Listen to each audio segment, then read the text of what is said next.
യുദ്ധം അതിഗംഭീരമായി സ്റ്റാർട്ട് ചെയ്യാനുള്ള എല്ലാ ഒരുക്കങ്ങളും നടത്തുന്നുണ്ട് എന്നുള്ള തെളിവുകളാണ് ഇപ്പോൾ പുറത്തേക്ക് വരുന്നത്.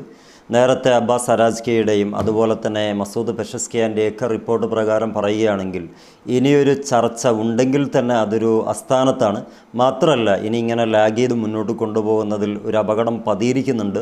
ഇനി അതിലൊന്നും വലിയ കാര്യമില്ല എന്നുള്ള ഒരു രീതിക്കുള്ള സ്റ്റേറ്റ്മെൻറ്റ് പുറത്തു വന്നതോടുകൂടി ലോകത്ത് വലിയ ഒരു യുദ്ധഭീതി സ്ഥാപിതമാവുകയാണ് ചെയ്തിട്ടുള്ളത്. More than 12 countries urgently advising their citizen to leave Iran immediately. ഇറാനിൽ നിന്ന് 12ഓളം വരുന്ന രാജ്യങ്ങളുടെ പൗരന്മാരോട് പെട്ടെന്ന് ആ രാജ്യം വിട്ടുപോരണമെന്ന് പ്രഖ്യാപിക്കുകയും ചെയ്തു. Many nation are telling their citizen to get out the middle east. Middle east മൊത്തമായിട്ട് ഗെറ്റ് ഔട്ട് ചെയ്യാനും പറയുന്നുണ്ട്. അപ്പോൾ മൊത്തത്തിൽ the citizen need to leave Iran immediately. ഈ ഇറാനിൽ ഏറ്റവും പ്രധാനപ്പെട്ട രാജ്യങ്ങൾക്ക് അവരുടെ പൗരന്മാരുണ്ട് എന്നുള്ളതാണ് പറയുന്നത്. ആ 12 രാജ്യങ്ങളുടെയും ആളുകളോട് പെട്ടെന്ന്, അഥവാ എത്ര സമയമെന്നൊന്നുമില്ല, വളരെ വേഗം ആ രാജ്യം വിട്ടു പോരണമെന്നുള്ളതാണ് പറയുന്നത്. അതിൽ ഏതൊക്കെ രാജ്യമാണെന്നുള്ളത് നോക്കാം. മൊത്തത്തിൽ ഇവിടെ മൂന്നാമത്തെ ചർച്ചയും പരോക്ഷമായിട്ടാണ് നടക്കുന്നതെങ്കിൽ പോലും അതൊക്കെ പരാജയപ്പെട്ടു എന്ന് പറയാൻ പറ്റും. കാരണം പരാജയപ്പെടാതിരിക്കാനുള്ള യാതൊരു വകുപ്പുമില്ല. കാരണം അവരുടെ നിബന്ധനകൾ അങ്ങനെയായിരുന്നു. എല്ലാ 3 ആണവ റിയാക്ടറുകളും അത് നശിപ്പിച്ച് കളയണം. അതോടൊപ്പം തന്നെ മിസൈൽ സംവിധാനങ്ങൾ അത് 300 കിലോമീറ്ററിൽ പരിധിയിലാക്കണം. അതിൽ കൂടുതലുള്ളൊരു മിസൈൽ വേണ്ട. ഇങ്ങനെ ഒരിക്കലും അംഗീകരിക്കാൻ പറ്റാത്ത രീതിക്കുള്ള ഒരു ഡിമാൻഡ്സാണ് അമേരിക്ക മുന്നോട്ട് വെച്ചത്. നമ്മളത് നേരത്തെ തന്നെ പറഞ്ഞത്, ഇതൊക്കെ ഒരു പ്രഹസനമാണ്. ആ ഒരു പ്രഹസനത്തിൻ്റെ ഭാഗമായിട്ടുള്ളൊരു ചർച്ചയാണ്. ഒരിക്കലും അത് ഇറാൻ അംഗീകരിക്കില്ല എന്ന് പറഞ്ഞിരുന്നു. അത് തന്നെ സംഭവിച്ചു. കാരണം നമുക്ക് നമ്മുടേതായ കോലത്തിൽ തന്നെ അംഗീകരിച്ചു കൊടുക്കാൻ പറ്റാത്തൊരു സ്ഥിതി വിശേഷമാണ്. ഈ എല്ലാ 3 റിയാക്ടറുകളും അങ്ങ് എല്ലാ അർത്ഥത്തിൽ നശിപ്പിച്ച് കളയുക എന്നതാണ് അവരുടെ തന്ത്രം ഉണ്ടായിരുന്നത്.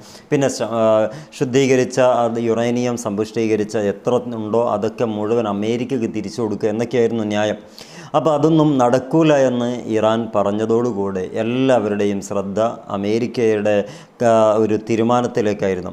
അതിൻ്റെ ഭാഗമായിട്ടാണ് America, China, Poland, Australia, India, നമ്മുടെ രാജ്യമുണ്ട്, Canada, Serbia, Sweden, Cyprus, Germany, Finland, Brazil, Kazakhstan, ഈ 12 രാജ്യത്തുള്ള ആളുകളോടൊക്കെ ഇറാൻ വിട്ടുപോരണം, ഇറാനിൽ നിന്ന് പെട്ടെന്ന് കിറ്റ് ചെയ്യണം എന്ന് പറഞ്ഞിട്ടുള്ള ഒരു പ്രഖ്യാപനം അതാത് രാജ്യത്തിൻ്റെ ആളുകളൊക്കെ പ്രഖ്യാപിച്ചു കഴിഞ്ഞു.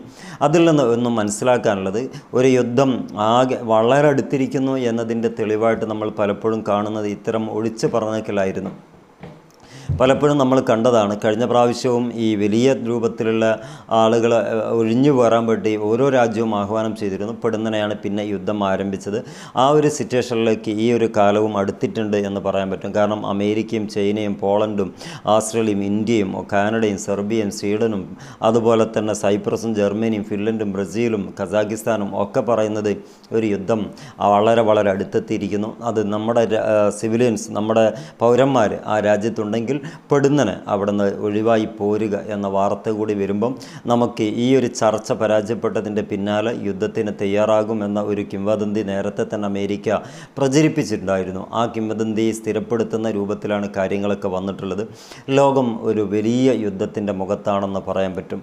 ഇത്രമേൽ പേടിപ്പിക്കാൻ വേണ്ടി ചെയ്യുമെന്ന് ചോദിച്ചാൽ അങ്ങനെ ചെയ്യാനുള്ള സാധ്യതയില്ല. എല്ലാ 12 രാജ്യങ്ങളും ഇങ്ങനെ ഒരു ടീമിനെ അല്ലെങ്കിൽ അവരുടെ പൗരന്മാരെ തിരിച്ചു വിളിക്കുക എന്ന് പറയുന്നത് എല്ലാ അർത്ഥത്തിലും ക്ഷീണം ചെയ്യുന്ന കാര്യമാണ്. അഥവാ ആ അവസാന ഘട്ടത്തിൽ മാത്രം അവരവരുടെ രാജ്യത്തെ പൗരന്മാരെ അലേർട്ട് ചെയ്യുന്ന അല്ലെങ്കിൽ ഇൻഫർമേഷൻ ചെയ്യുന്ന കാര്യമാണ് ഇങ്ങനെയുള്ള മുന്നറിയിപ്പുകൾ. അഥവാ പെട്ടെന്ന് ആ രാജ്യം വിട്ടുപോരണം, ഇനി ഒരിക്കലും ആ രാജ്യത്തു നിന്ന് പുറത്ത് കടക്കാൻ പറ്റാത്തൊരു സ്ഥിതിവിശേഷം അവിടെ ഉണ്ട് എന്നുള്ളത് ലോക നേതാക്കന്മാരിലേക്ക് ഒരുപക്ഷെ മെസ്സേജ് കൊടുത്തിട്ടുണ്ടാകും. അതിൻ്റെ അടിസ്ഥാനത്തിലായിരിക്കാം ഇങ്ങനെ ഒരു പ്രഖ്യാപനം വന്നിട്ടുണ്ടാകുക. എന്താണെങ്കിലും മിഡിൽ ഈസ്റ്റ് ആശങ്കയുടെ ദിനങ്ങളായിരിക്കാം ഇനി വരാനുള്ളത്. ഈ ഒരു അർത്ഥത്തിൽ ട്രംപ് എന്ത് തീരുമാനമാണ് എടുക്കുക എന്നതൊക്കെ കാത്തിരുന്ന് കാണേണ്ടി വരും. ഇതും ഒരു പേടിപ്പിച്ച് നിർത്തുക അല്ലെങ്കിൽ പേടിപ്പിച്ച് വരുതിയിലാക്കുക എന്ന തന്ത്രമാണ് ഇവിടെയും പയറ്റുന്നത് എന്നുള്ളത് കാത്തിരുന്ന് കാണണം. കാരണം ട്രംപാണ്, അൺഎക്സ്പെക്റ്റഡ് ആണ് ആൾ. ഒരിക്കലും ഈ സമയം പറഞ്ഞത് അടുത്ത സമയം മാറ്റി പറയുന്ന രീതിയാണ്. അതുകൊണ്ട് തന്നെ ഒരിക്കലും വിശ്വസിക്കാൻ ഈ ട്രംപിനെ സംബന്ധിച്ചിടത്തോളം നമുക്ക് സാധിക്കില്ല. ഈ ഒരു വലിയ പ്രഖ്യാപനം വന്നത് നമുക്ക് ആ ഒരു വന്ന ടൈം വളരെ കുറഞ്ഞ സമയത്തിനുള്ളിലാണ് ഇത് വന്നിട്ടുള്ളത്. 12 രാജ്യത്തെ ആളുകളെയും പുറത്താക്കാൻ വേണ്ടിയിട്ട് ആഹ്വാനം ചെയ്തു കഴിഞ്ഞു. ഇനി ഇന്നത്തെ രാത്രി വലിയ വില നൽകേണ്ടി വരും എന്ന് ചില ആളുകളൊക്കെ പറയുന്നുണ്ട്. അപ്പോൾ ഇന്നത്തെ രാത്രി യുദ്ധം ആരംഭിക്കുമെന്നാണ് അതിൽ നിന്നൊക്കെ സൂചന. പക്ഷേ പക്ഷേ നമുക്ക് അതിലൊന്നും വലിയ പ്രതീക്ഷയില്ല. കാരണം യുദ്ധമുണ്ടാകരുത് എന്ന പ്രാർത്ഥനയാണ് നമുക്കൊക്കെ ഉള്ളത്. കാരണം ഈ ട്രംപാണെങ്കിൽ ഏറ്റവും കൂടുതൽ തീവ്രവാദത്തിന് വേണ്ടി വെള്ളവും വളവും കൊടുത്ത എല്ലാ വളർച്ചയുണ്ടാക്കിയത് ട്രംപാണ്. ആ ഒരു ലെവലിൽ തന്നെയാണ് അവർ മുന്നോട്ട് വെക്കുന്ന ഏറ്റവും പ്രധാനപ്പെട്ട ആശയവും അത് തന്നെയാണ്. അപ്പോൾ ഈ ലെവലിൽ ഒരു രാജ്യത്തെ കടന്നാക്രമണം നടത്തി അവിടുത്തെ സ്വസ്ഥമായ ജീവിതത്തെ ഇല്ലായ്മ ചെയ്യാൻ വേണ്ടിയിട്ട് അടുത്ത യുദ്ധത്തിൻ്റെ കോപ്പുകളൊക്കെ എല്ലാം കൂട്ടിക്കഴിഞ്ഞു. ഇനി അടുത്ത ഓപ്ഷൻ ഈ ലെവലിൽ കാര്യങ്ങളൊക്കെ നടത്തുക, ഇറാനെ പിടിച്ചടക്കുക എന്നതാണ്. ഇറാൻ ഒരിക്കലും പിന്നോട്ട് പോകില്ല എന്ന വാർത്തയും പ്രഖ്യാപനങ്ങളൊക്കെ പല ഭാഗത്തു നിന്നായിട്ട് നമ്മൾ കേൾക്കുന്നുണ്ട്. മൊത്തത്തിൽ അരക്ഷിതാവസ്ഥ വർദ്ധിച്ചു എന്ന് വേണമെങ്കിൽ പറയാൻ പറ്റും. ആ ലെവലിലാണ് കാര്യങ്ങളൊക്കെ ഉള്ളത്. ഈ ട്രംപിൻ്റെ ഈ തീരുമാനമാണ് ഇനി ലോകം കാതോർക്കുന്നത്. ട്രംപ് ഇത്രയും കാര്യങ്ങളൊക്കെ അഥവാ ഓരോ രാജ്യത്തെയും ആളുകളൊക്കെ അറിയിച്ചിട്ടുണ്ടെങ്കിൽ അതിൻ്റെ ഒരു അടിസ്ഥാനത്തിലായിരിക്കും ഈ രാജ്യത്തിലെ പൗരന്മാരോടൊക്കെ ഇറാൻ വിട്ടുപോരണമെന്ന് പറയുന്നത്. അതുകൊണ്ട് തന്നെ ഈ യുദ്ധം അടുത്തെത്തിയിരിക്കുന്നു എന്ന് പറയുന്ന ഒരുപാട് ജേർണലിസ്റ്റുകൾ കാണുന്നുണ്ട്. അപ്പോൾ മൊത്തമായിട്ട് പറയുന്ന രീതിക്ക് ഇനി ഒരു യുദ്ധം പടിവാതിക്കൽ എത്തി. ഇനിയിപ്പം കാത്തിരുന്നത്ര കാക്കേണ്ടതില്ല എന്നതും കൂടി മനസ്സിലാക്കുക.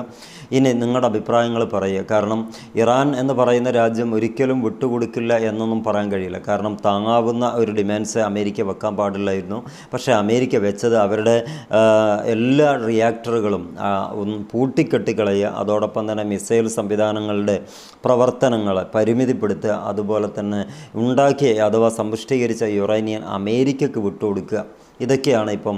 അതേതെങ്കിലും രാജ്യം ഉൾക്കൊള്ളുക? ഒരിക്കലുമില്ല. ഒരുപക്ഷെ അമേരിക്കയോടാണ് ഈ കാര്യം പറയുന്നതെങ്കിൽ അമേരിക്ക പോലും പുച്ഛിച്ച് തള്ളുന്ന രീതിക്കുള്ള ഒരു സമീപനമാണ് ഈ ന്യായങ്ങളൊക്കെ നിരത്തുന്നത്. അപ്പം എന്താണെങ്കിലും അമേരിക്കയ്ക്ക് ഈ ചർച്ച പൊട്ടിപ്പോണം, എന്നിട്ട് യുദ്ധം തുടങ്ങണം.